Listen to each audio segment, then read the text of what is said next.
There is something that fit people never do, and it's something you do all the time. It's quite invisible, but it changed everything. I've spent years obsessed with one question. Why do some people stay fit effortlessly while I had to fight again and again? And one day, I noticed something, a tiny, discreet, but fundamental shift that nobody ever talk about. It's not what you eat. It's not exercise. It's none of the advice you've heard 1,000 times before. It's something else. Something much deeper. And if you can't see it, you will keep self-sabotaging without even realizing it. On this video, we are going to shine a light in a blind spot that might have caused you to be stuck for the last years. Okay, so let's get into it with this first part, the trap. The trap is the usual stuff you're so used to hear. And this thing is what? We are telling you, if you want to be lean, if you want to be fit, it's very easy. What you need to do is to diminish, to eat less, to have less intakes, and to have more output. Because when you do that, what's gonna happen is that you're gonna create a balance deficit that we call the caloric deficit. Pretty much everyone out there who talks about losing weight is speaking about caloric deficit. Of course, they need to have their personal brand, so they will try to convince you that what they do is so different from all the others. One gonna talk about fasting, the other one gonna be talking about sugar detox, the other one gonna be taking about I don't know what. Everyone gonna have his method because they need to sell their product, but pretty much the root mechanism that they want to use to help you losing weight is caloric deficit. And if you're listening to me, you might think, yeah, of course, because that is the only thing that works, and we know it works because it's biodynamic and it's how it works. Deficit caloric, you eat less, you have more output, you're gonna lose weight. Is that true? Let me say, yes, it is. It is true, and it will be extremely true if you were a bag of potato. Why? Because with a bag of potato, if you have input of potato and output of potato, then you can measure how much weight is on the bag of potato. Or for example, if you were like a battery, you will be pretty much easy to say there's entry, there's out, and the energy gonna be stored inside it as we try to convince you that your body function. But let me have a bit of a crazy idea here. And this crazy idea or hypothesis is that maybe, just maybe, your body, you being, you as a human being might be just a little bit more complex than a bag of potato or a battery. That's my hypothesis here, and I'm gonna describe it because we need to understand this space to be able to understand what's the difference between lean, fit people who doesn't need to fight and people who want to be lean and fit but have to be in a constant fight. Why is this difference? We need to understand that the caloric deficit theory is not that it's wrong, because purely biodynamically that is true. It does work this way. Means that if you eat more calorie, you will store them. If you eat less calorie what your body is using. So biodynamically, I have not like that is scientifically proven. It does work this way. But why saying just diminish your entry and grow your output doesn't work? Why it doesn't work? And I don't really need to argue on that, because this caloric deficit have already proven to be wrong. Wrong for yourself, because you've probably tried to apply this many, many times on the past year. Why are you still looking after answers and new techniques? It's because it did work for a short period of time, but it always brought you back to the same place. Okay, it doesn't work individually, and you can just check up if you're honest with yourself on all your attempts to lose weight. Second thing, when you look at graphics, if this theory, this scientific proven theory, was so right and so good, why are we seeing that from the beginning of this theory, the graphic of obesity, health issue around food and stuff, and eating disorder, why are they increasing so much exponentially? Because if it was working and efficient, we would have seen it on the graphics, but we are actually seeing the opposite. So maybe this theory of caloric deficit, this simplification, this small little mind view of how a human being works, maybe is part of the problem and not the solution. And maybe we're going to explore what is the solution, how to go out of this.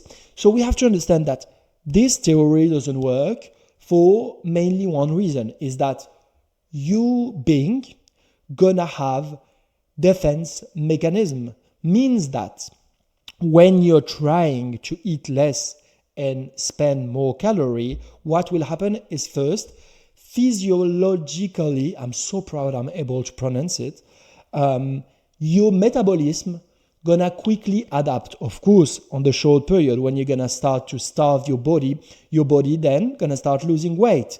But your body is not an idiot. Your body have been evolving through millions of years where it have been starving. So it will start diminishing your metabolism, make your body the ability to function with less calorie. So what you're doing, the more you diet, the more you try to diminish your inputs.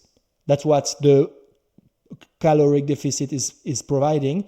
The more you are actually showing and teaching your body to function with less by diminishing your metabolism, by lowering your metabolism. That is the first defense mechanism. The second one, category of mechanism. The second one is psychologically. Your brain have evolved to see when there is some danger. And he does consider starvation as one of the biggest threats for his survival. And it's very logical because naturally we were in danger of not having enough resources. So when your psychological brain, not only the thinking brain, but your brain, your animal brain or archaic brain, gonna start detecting that there is less inputs, then it will start to function in another way. And it have been very well studied. I've talked about this study on the 60s, where it shows that when you start to diminish your input, your brain gonna start to work differently, gonna start to focus on trying to motivate you to eat more. So suddenly, you're gonna have what we call food noise. Means that your brain gonna start to smell more about food, to see more. All your sense gonna be focused on having more calorie entering. Why is that? Because your body doesn't care about losing weight. Your body wants to survive. And the more you try to starve him, the more psychologically you have a lot of mechanisms gonna try to put themselves to defend. What is the next thing? The next thing is emotionally. Emotionally, the more you try to avoid some type of food, the one that you call junk food, and you try to diminish it, the more what happens? The more your emotional being start to see food and those prohibited food as very rare, and what is rare is precious. So even if naturally you're not someone who really enjoy this type of food, if you try to prohibit it at them, then you're gonna unconsciously and emotionally give them a very special place. And the more the time goes on, the more those food gonna feel attractive. That's why you're gonna start saying things as, oh, I can't have chocolate at home because if I have it, I'm just gonna finish it straight away. Yeah, that is so logical because you're trying to not eat it, and you're making it rare. So as soon as your brain and body detect this food available, it will try to eat it as much as quick as possible because it knows that this type of food are there is in scarcity mode. So that is the three main reason why we can't just say, oh, go in a caloric deficit, because it will work for the short term, but it will fail on the main and long term. And all the studies show exactly what I'm saying here is that yes, it works for the short term, but the long term, you will go back to the same place. And the only thing that I had really go slim is your self-esteem and your wallet. That's all gonna be more lean and fit. That's it. So, but I don't want to go too deep inside this theory today and explain why it's not working, because that is not the topic of this video. And also, I've already made a video called If You've Tried to Lose Weight and Nothing Works, watch this video. You have even the thumbnail here, and I'm gonna put it on like a link just right now on your screen. You can click it and keep it for later. You can watch it later if you really want to explore those ideas of why is the traditional way of using weight doesn't work. Now, when we say that, there is still two categories of person who it seems to work for.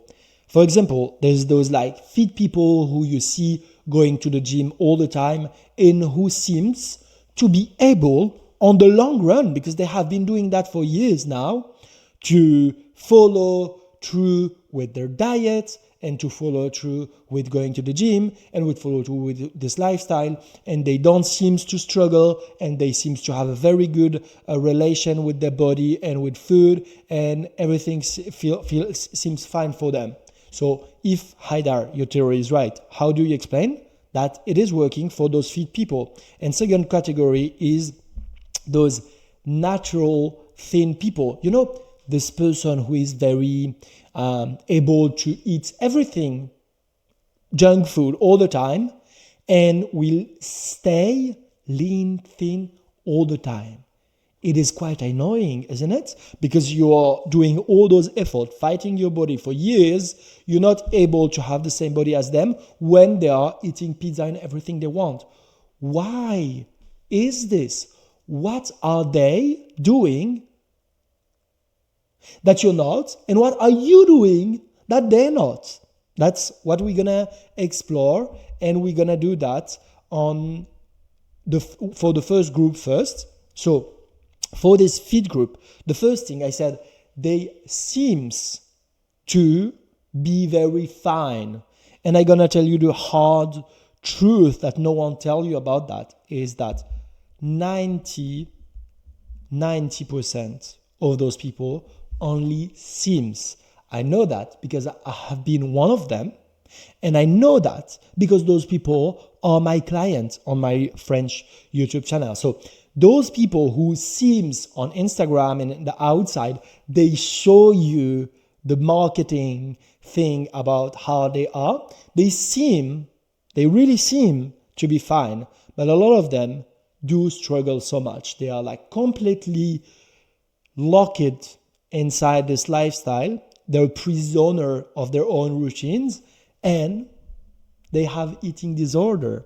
They will put name like, as I did when I was on that, like cheat meals and, all those cheating or challenges or thing. But in fact, they are struggling with eating disorder, self-esteem issue, and also struggling with the fact they have no way out of this because they've built their whole personality and their whole life around being a fit person. So they feel that if they lose that, they lose themselves, and that makes it even more scary. But the truth is there is, maybe if I'm very generous, a percentage, maybe 10% of those people who actually are very fine, and they are very happy, and they're very good and stable with the fit, with the diet, with everything. How is that possible? Why? Those people can diet, it works for them, but you can't. Why can they do that for the long term, but you can't? We will see that on the next party, but what you pretty much have to understand for the transition to the explanation is that everyone is focusing on that. Means, what is the action? What this fit person or this natural thin person, what are they doing? We are focusing on the action. And I think that's where the mistakes is. Because what if the real difference between you and them is not about what they do, because you've tried to do the exact same action, it doesn't work. Why is not the action, but why are we not exploring the theory of where the action is coming from?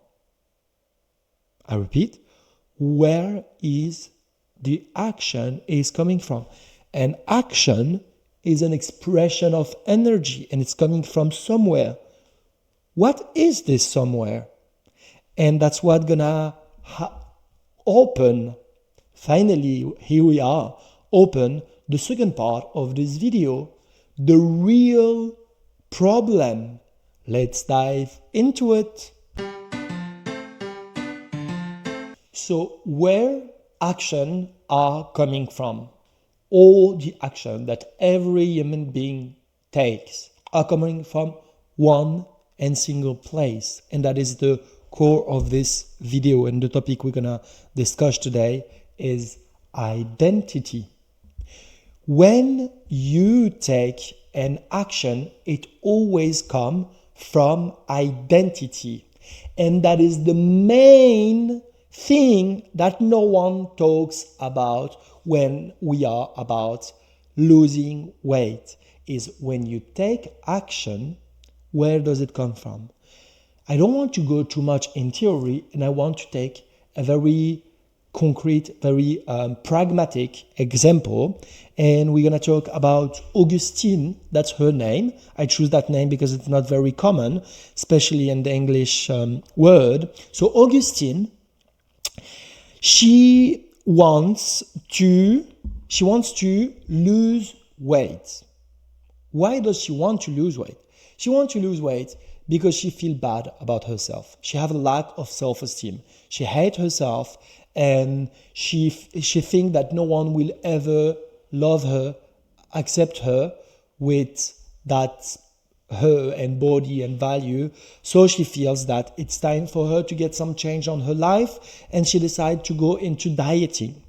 And then what she does is start to apply the advice she did listen on Instagram and YouTube about how to diet, how to follow the caloric deficit theory. And what does happen for Augustine is those actions that she's taking are not taking from a place of safety, of self-love, taking from a place of need for validation and self-esteem. And what ends up happening is that following through her diet begin to be extremely important.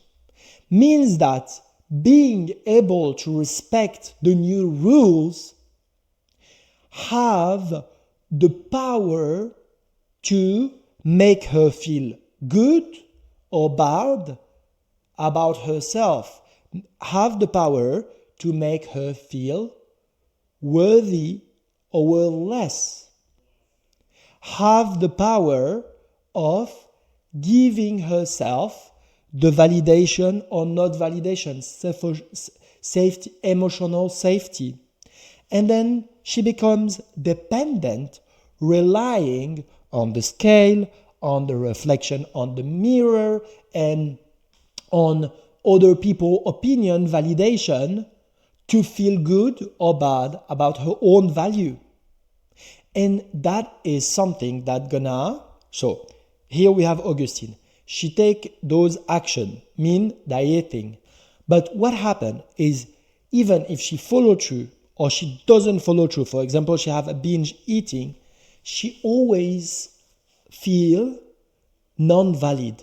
She always feels that she is in a non-safe place. She is dependent on those action and on those dieting for that. So what end up happen is that whenever she fails, and she would, because as we've seen before, there's those defense mechanisms that gonna appear sooner or later. They will appear and they will show up. And what will happen is that she's gonna start to feel guilty. She's gonna start to beat herself up. She's gonna be like, oh, why it never worked for me? What is wrong with me? I knew I was not good enough, blah, blah, blah. I always gonna be a fat person. I always gonna be not lovable, blah, blah, blah, blah, blah, blah, blah. All those terrible, violent, internal dialogue gonna happen. This little voice, this judgment, this self-criticism gonna show up so strongly. And what will that bring her to? It will bring her back to the exact same identity that she started from. So what is paradoxal is that the more Augustine is trying to change by doing dieting, the more she's proving herself right on her self-limiting belief and on her very painful identity of not being enough. Because if she's acting in a way that I am not enough, I need to change myself, then she's teaching her brain, look, we are not enough. Because if we were enough, we wouldn't need to do all those changes and our self-worth wouldn't be relying on it. So the more she tries to move and to shift and to do things differently, the more the pattern repeat and bring her back to the exact same place, means her identity. And you might maybe recognize this pattern on your own behavior, because I have been stuck on that cycle for so long. And the second thing is that your identity, why is it working like this in cycle? Why is it always going to the same place? Is because your identity is trying to be coherent. Coherence? Is that how you pronounce it? I hope it's right. So your brain, it's a functionment that always gonna prove itself view, its inside history, identity as right. Why is this? Because your brain is trying to be safe, to make you survive. And it's much safer to be able to be coherent on your identity, to have this coherence. Coherence means, I'm sorry, I'm very not sure about the pronunciation of that word. If it's wrong, please let me know in the comment section. But what it's trying to do is to make your identity being stable on the timeline, because that makes you feel safe. So you have to understand that you're not made to be happy or accomplished or self-worthy. Your brain is just trying to make you feel safe. And that is one of the main reasons why we have this tendency to always act on the way we think we are and to act on the way we see ourselves to be. And that is what is stopping you from any change inside your life. And we are not even talking only about food or losing weight, but about everything. We are talking about why you feel stuck on the same patterns. It's because your brain is trying to prove himself right about the belief he have about your identity and the way you view yourself. So now, Let's see the opposite example. How does Ariel, this other person who is naturally thin, can eat everything, can, like always eating junk food but doesn't take any weight and is quite annoying for you? Why is this? Imagine Ariel have been doing this for years, not really thinking about his health, just doing stuff, going around, having party, drinking everything, and eating junk food. And one day, Ariel is like, I start to feel a bit tired or not so good, and I think I am aware that I don't have the best routines about my health, and I want to start to take care of myself by going into a new diet routines. Ariel want to do that. And it might be the exact same action that Augustine wanted to take. The exact same action, the one that everyone focused in, eating this, not eating that, blah, blah, blah, all the healthy thing. And what happened for Ariel is that Ariel is, because people will say, oh yeah, but that's quite easy, For Ariel, it works because he's naturally thin. So it's just because of his metabolism. He has a very powerful, fast metabolism. And so whatever he eats, it just burns right away. That is true in our weight. One of the factors is multifactorial, but one of the factors is the metabolism. But even if you have a fast metabolism, the difference between a slow and fast metabolism are not that big for usual people. It's not that big.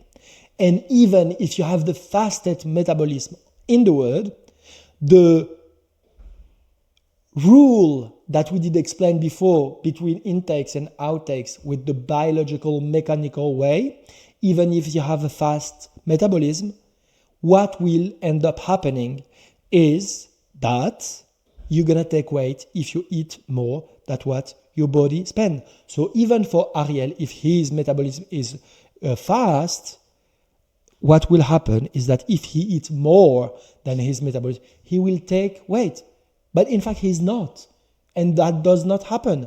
So we can't just explain it that fast metabolism. And the other question to ask is, why does Ariel have a fast metabolism and Augustine have a slow one? Maybe because Augustine's body needed to go into the defense mechanism of lowering the metabolism, as we talk on the first stage of this video. And maybe because Ariel had never ever had the idea of starving himself, so he always teach his body that there is abundance of food, there is a lot of food, we don't need to save it. Does that make sense? Hopefully it does. So what does Ariel do? Ariel is taking the same action, but he's taking it from a completely different place. And this place is an identity of self-worth. He knows he's lovable, he's safe emotionally, his identity is to be someone who is attractive, loved, thin, fit, everything. He knows that. That is not a question.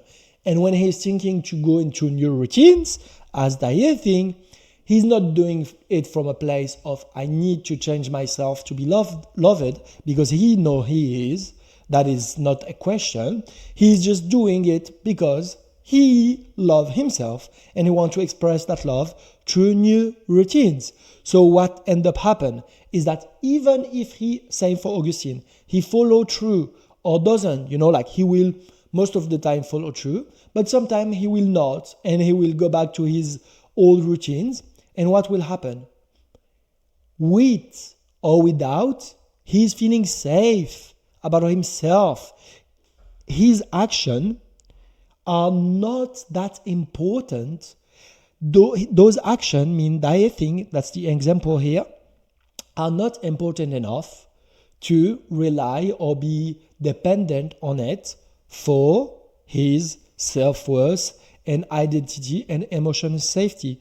What does that bring him to? It brings him that with or without, he is lovable, acceptance, he loves himself, and what happened is that he follow through or not, and when he does and doesn't, he will always go back to the same identity of being self-loved and thin. So even dieting, that can be sometimes quite stupid, will not be so dangerous for him because he will be fine. In any case, he will be fine because he will go back to the same identity. Now you have to understand that the main thing we are talking about is not the action you take. That is not the focus you should have. It's not what should I do. Is what is the emotional load of the action I choose to take on my daily life. That is the main topic that no one talks about. So the difference between the people who are thin, fit, lean, and the people who are trying to be is not what they do, but is what is the emotional safety they put into their action. If you're safe and you're doing this action as an expression of self-worth, love, then this action will bring you to this same energy, self-love. If you're doing the same action with the intention of changing yourself to change to be acceptable, then that is violent and you're rejecting yourself. And so the only thing that will happen is to bring you to this.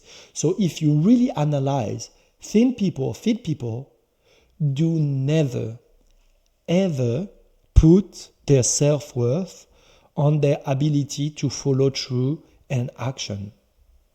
That is the main difference that no one talks about. Now that we said that, we need to see that what we are talking about is about self-fulfilling prophecies. Those self-fulfilling prophecies are pretty much saying that whatever you think is true about who you are, then the reflection, mean the reality, the external reality, we always prove you right and bring you to, yes, you think that, you see yourself as this, I show you it is right. And that is exactly why you're going through those patterns. And now that we said that, what do we do? How do we escape those patterns? Because you might don't want to keep fighting yourself, and you might want to be fit and lean and thin, but without fighting yourself and fighting your body.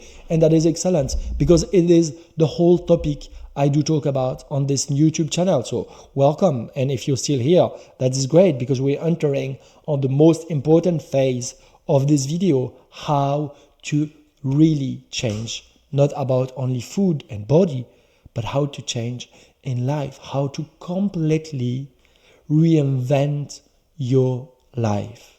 Let's go into it.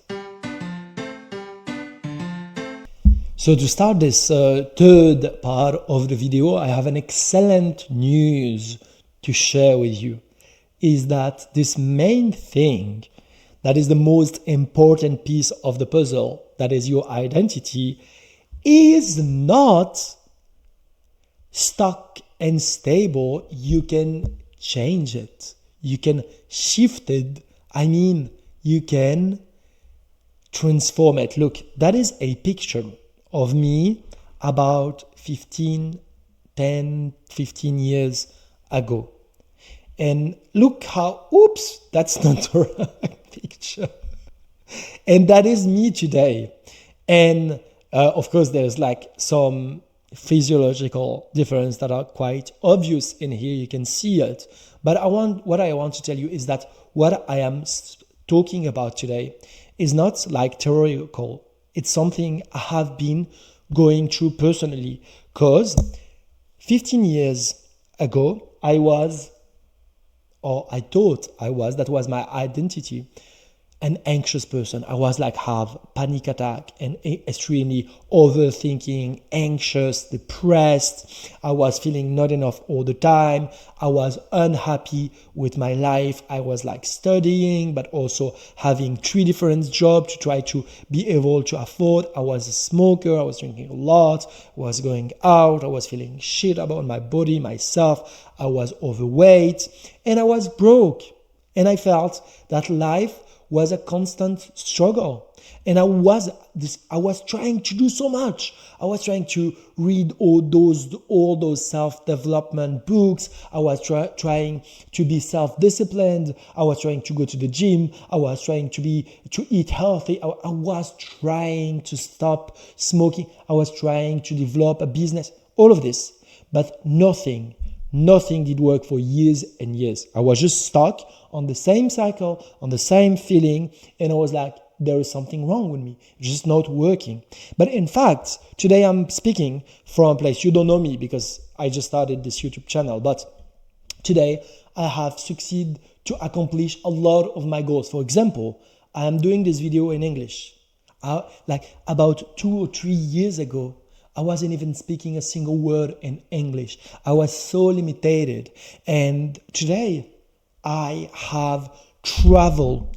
That was my dream. I have left my country, that was Switzerland initially, and I've traveled all around the world. I've accomplished my goals. I've got married. Now I live in Australia. I have this beautiful house, this beautiful cat, this beautiful puppy. I have developed the best shape and health of my whole life. I have this self identity, this security. I just love myself. I don't love myself as I think myself as so good, whatever I could sometimes, but it's just I accept myself completely on all the polarities. I did talk about what is self-love on the previous video that I'm going to show now here.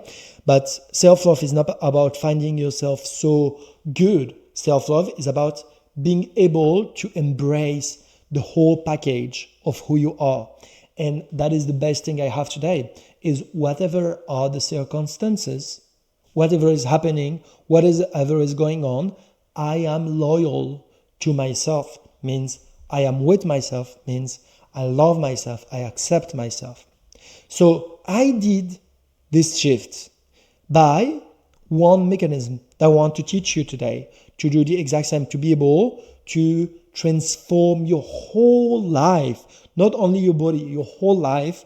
And this mechanism is identity rewriting, or identity shift, sometimes people like to say, but I prefer identity rewriting. What is this? It is pretty much going through all the shit that have been accumulating inside yourself, inside your vision of yourself, your representation of yourself, especially to clean. It's not about building something. It's about cleaning all the stories, all the belief. And to clean, you're going to need to be able to delete, to put a lot of things that you thought were you, that you thought were the truth, that you thought were just the reality of it, because you have been living with those beliefs for so long, and you're going to have to clean them. If you want to shift your identity and rewrite it, you're going to have to be able to clean it, to drop it in a bin, and to check what are the story that you tell yourself about. What are your beliefs about the world? Is the world a dangerous and horrible place? Or is the world a beautiful and very happy place? Oh, it depends. It depends. It depends what you believe to be true. Because what you believe to be true become your truth. Because you don't live in the world live in you. So what you have to do is pretty much start a process where you are examining one by one the stories you have about who you are, what you did go through, your past, your present, your future, to examine them about the world, other people around you, money, success, health, all those topics, relation. You're going to have to examine all of those beliefs. And you're going to have to be able to choose which one you want to keep, because we are being of beliefs and stories. We need stories to function. Our whole reality is shaped by, architectured by those beliefs. And the question is which one are serving you and which one are making you having a miserable life. So you have to choose which one you keep and which one you delete. And to do that, you have to be able to take full accountability, full responsibility for who you are and who you choose to become. Because that's going to be the next step to rewrite your identity. And for this, you're going to need what? Intelligence? No, you don't need to be intelligent. Do you need to read? No. What you need is courage. That is the most underestimated ability. Courage. You need courage, because we're not talking about a small thing here. We are talking about being able to die, in a sense, to let your old self die and accept to be a complete new version. You have to let go of who you think you are. And that requires a lot of courage. So now, how do we do that? Because okay, get the idea, but how do you rewrite your identity to be able to accomplish your goals? Then what you need to do now is to meditate 20 minutes every day minimum. You need to journal, to write every day and find ideas of what to do and to do self-affirmation. That was a trap. You're absolutely not doing this. That is the trap. That self-improvement, what you want to make you believe, but that is not the way to do it. How do you rewrite your identity? You rewrite your identity by taking actions. But you're gonna tell me, hey, Haidar, it is paradoxical, because before you said that action wasn't that important. What is important is where you take the action from.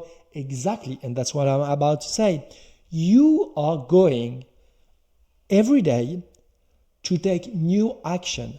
But those new action, you won't take them from your old self, that your old identity that is thinking, I need to be different, I need to be something else. You're not going to take your action from there. What are you going to do? You are going to take your action from your desired identity. Who you see yourself as become who you want to be. Who you want to be is the person you want to build. Who is fun to be. You can be whoever you want. You can be whatever you want. Who do you want to be? Who do you want to be?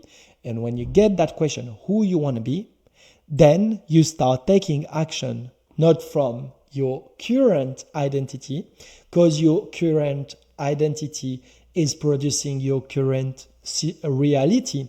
You're going to take action from your desired identity, meaning you're going to ask questions as, my desired identity on this situation, how my best self, the one I want to become, would think about the situation, how it will feel about the situation, and what it will believe about the situation, and how it will act in the situation. Give you an example. If yourself, like your desired identity, is someone who is self-confident, if you are beating yourself, judging yourself, having very horrible thoughts about the fact that you didn't follow through a diet or something, how your best self, who have the self-esteem and self-confidence, would act on this situation? It would probably not go into this self-hate behavior. It will probably be kind, compassionate, isn't it? So the first thing is to understand that when you decide to act, to live your old identity, is not so much about what you start doing, but more about what you stop doing. For example, those stupid diets who made you suffer for so long, you start quitting your diet, those stupid diets. You start stopping starving yourself. And then what you do? Those terrible inside dialogue you have, you stop to talk to yourself like this. And what do you start to do? You start to take action that are centered about self-love. So you're going to start investing in yourself and acting as if you already have it, as you already safe. Your identity is already, I am worthy, whatever are the circumstances.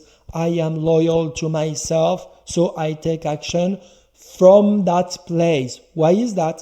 Because, you remember, we did talk about identity coherence, and we can use this mechanism to help you shift, rewrite your identity. How does that work?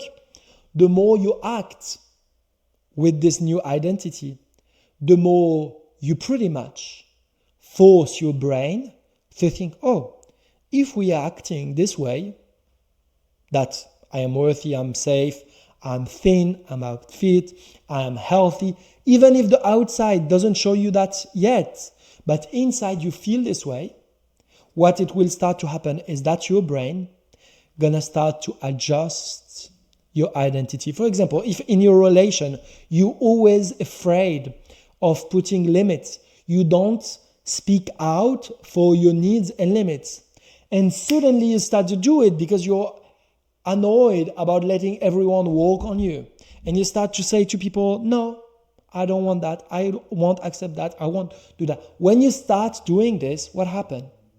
After a few repeats, your brain starts to adjust, being, oh, I am a social, self-confident person who call out people on their behavior, isn't it? That's what will happen. So you force your brain to rewrite your identity by taking actions. And when you do so, then those actions teach your brain, as I just said. And what is the thing here? Is that there is a big gap, because I see so many smart people, as you probably are if you're still here listening.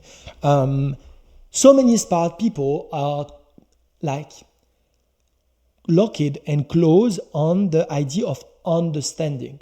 They are so focused on, oh yeah, I did understand those ideas, I understand, blah, blah, blah. But understand will never change your life. You don't need to understand more. You're already too much on thinking and understanding. That's not what will change your life. What will change your life is not understanding, is actually to go into integration. Integration. The difference between understanding and integration is how much you are able to leave it, not to your thinking, but to your feelings, to your actions, to your daily life. And here we have a very important man. I'm going to show you his face, but you probably don't know his face. That is this guy. See, like me, he have a beautiful mustache, doesn't he? And he seems nice. This guy, his name is Abraham Maslow. And Abraham Maslow is the initiator of Maslow hierarchy of needs, the pyramid of needs. And this pyramid of need, the Maslow pyramid, teach us one concept that is so important in rewriting identity. This concept is every human being have his own self-identity, but we have our singularity, but we also do have universal needs, category of needs. There is 5 stages of needs, and here they are. Those needs are, first and foremost, is before everything, you need to be able to meet the first stage, your physiological needs, breathing as well, but breathing and eating and going to bed, all those things. Before everything, before you can reach the second level, who is the safety needs, and the third level, the social needs, and the fourth level, the esteem needs, and the fifth level, the ultimate one, the one who frees you from the need of meaning. But I see so many people who try to go to the stage 4 or 5 to focus on that, when they never ever did simply go to check on their level 1, level 2. And so many people are stuck here by trying to do a understandable work on here with the therapist. And of course, that will take you nowhere. So rewriting your identity, you can't do it in chaos. You can't do it just by intuition. You have to do it through those stages, to have a structure, to have a line that you can follow through to go to the top of it. That's what will make the main difference. And this structure, you know, that's the question. Should I do it alone, this identity rewriting process? Should I do it alone or with a support, with someone? So you can, I've tried, you can do it alone. It is possible, like this option exists, you can do it alone. But the risk is that it will take a lot of energy. You need to really focus, because that really much need that you have to be able to go out of yourself, to see yourself from the outside, to analyze and choose which belief you keep, which you are putting in the bin, right? And that can take few years, few decades, or few lives. So if you have few decades of your life, why not? But my recommendation will be to get some help from someone, not anyone, someone who is a therapist or not or anything, who is able, smart enough and courageous enough to call you out of your identity, to show you, hey, it seems that you have this self-belief, it seems that you have this, are you sure about it? Because a lot of the identity and belief you have, you are just blind to them, completely blind to them, because you did grow up with them and they are part of who you are, so you don't see them anymore. Those voices on your head that are speaking every day, you're just so used to hear them that for you it's just normal. But someone who is smart and courageous, as I am, just kidding, not completely kidding, but kidding, will able to call you out and show you which is which, where is where, and to make you go through that identity shift rewriting much faster, much deeper, in a more efficient way. And if you did listen to the whole video and all I'm saying here is making sense for you, I want you to know that I do, for a small group of people, offer free clarity call. This free clarity call is something I've been providing for years on my French channel. You can go through the link on the description and on the comment, where you can discover this eligibility form questionnaire that's gonna tell you if this free clarity call is for you or if it's not the case. And if it's the case, you will be able to see my agenda and to book a discovery call with me, where we're going to meet on a Zoom and we're going to be able to talk about your personal situation, where you are at, what is going on, and how to plan this identity shift by using the pyramid of Maslow to structure those actions around the desired reality, the desired identity you want to go through. So as I said, the link is on the description or the first comment. And I want to tell you that I'm very excited to meet you if you choose to go through that. But if you've done it through here, an hour of video, I want to tell you that I'm very curious to know if you did like this format, if it was like instructive. And I'm sorry, I know my English is not crazy good. I'm trying to improve it video by video, but if you have advices, don't hesitate to put them. And if you have question or anything, I'm very excited to read you on the comment section, and I will see you very soon. Have a good one. Thank you. Au revoir.